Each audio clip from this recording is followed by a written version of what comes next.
build maybe bigger one, yeah? Okay, we did it. The stupa on a material level is not a temple. It's not typically a place that you enter for worship. It actually is a reliquary. It is a storehouse. And what is usually invested or imbued in a stupa are relics. Either the relics, the actual relics of the Buddha, or great masters, or texts. The main significance of stupa is signify Buddha's enlightenment, signifies Buddha's heart, the enlightened mind. You know, the statues, symbolism of Buddha's holy body, scripture, symbolism of Buddha's speech, then stupa symbolize Buddha's heart. And one of the things that we can think about is when you go to a stupa, you're meeting the Buddha. I mean, you can't meet him physically anymore, but you can meet his nature. You can meet his essence. You can engage with his vibration.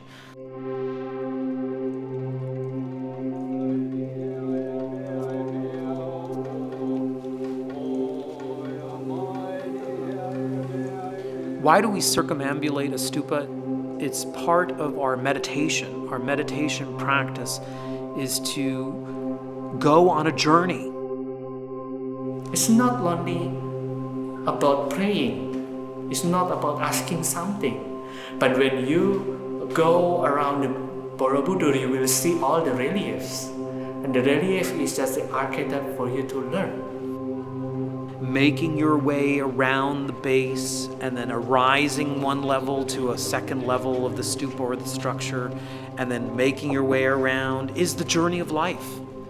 It doesn't matter where the stupa is, in a remote place or in the city, the impact is, it reaches to the entire world, to protect the world and consecrate the world, bless the world. This is what the stupa does. Technically, what a stupa is, it is the realization of emptiness. What is emptiness? Emptiness is not nothingness. Emptiness is openness. Openness of what? Openness of possibility. Imagine that there's a mountain, and there are three different people. One is an expert climber, one is a devoted Tibetan pilgrim, and one is a skier. And each of these individuals climb the mountain or approach the mountain from a particular point of view. The climber sees the mountain as an obstacle to accomplish. The Tibetan pilgrim sees the mountain as a sacred abode of a deity in which they enact their spiritual pilgrimage. And the skier, particularly if the skier had an accident, may be traumatized by the mountain and what happened on the mountain, or maybe they lost someone in an avalanche. All three of these individuals have experienced the mountain in their unique way, and they all see the mountain as a result differently. And so the question on emptiness asks, which one holds the truth about the mountain? Just think on that for a second. Is the truth in the eye of the pilgrim? Is the truth of the mountain in the eye of the skier? Is the truth of the mountain in the eye of the mountaineer? And of course, eventually you'll come to this recognition that certainly none of them own the truth of reality. And that none of them that you're feeling, that none of them owns the true reality.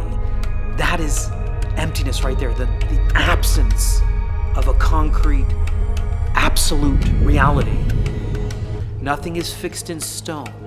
Everything is fluid, everything is malleable, everything is interdependent. What you bring to it changes it. How you bring virtue to something transforms it. If you see what emptiness really is, it provides an inroad into creativity, into your ability to shapeshift and transform reality. And so what that opens the door for is to show you that what we have said, thought, and done, what we have accultured, determines our own reality. We are constructing reality. There's no reality from its own side. Things are being filtered like a spinning of a potter's wheel through the doors of our past emotions, our perceptions, our iterations of associations from the past are coloring reality. And so what that means is that we're in a constant state of molding. We either know it and have a vision of what kind of pot we want to create out of the clay, or we don't know it, and what we're allowing is our instincts from the past to create and inform our reality. And once you understand that, the game is open, and you can ask yourself, how do you want to see reality? And so this is why they say, of all the Buddha's teachings, the most medicinal is the realization of emptiness. If you understand that emptiness is not a nothingness, emptiness is a fullness of possibility in which you can engage with your highest virtue, then you can change everything. You can change the world. That's what a symbol of a stupa is. Never forget, never lose hope. You are capable of shape-shifting your own mind and therefore participating in the shape-shifting of collective reality.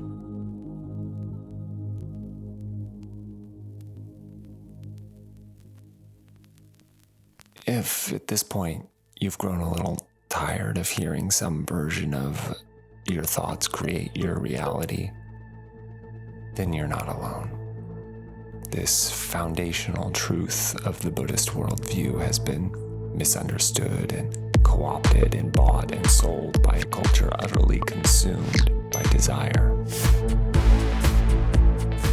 Desire for material abundance, wealth, success, the perfect partner, more followers, more attention, just some kind of validation that this life was worth something. Maybe that's the reason that in the past these teachings were reserved until much later in one's path. Because if you're only thinking about what you want to manifest, then you might be missing the bigger questions. Like, okay, if everything's truly fluid and endlessly changing, then what can I hold on to? What is true today that won't just be fake news tomorrow? Or if all desire leads to suffering, then what's the point of wishing for anything? Or how about, if my thoughts create reality and attention is my most precious resource, might there be other entities, both worldly and not, with an interest in mining that resource, in leveraging more and more attention in order to create the world that they desire?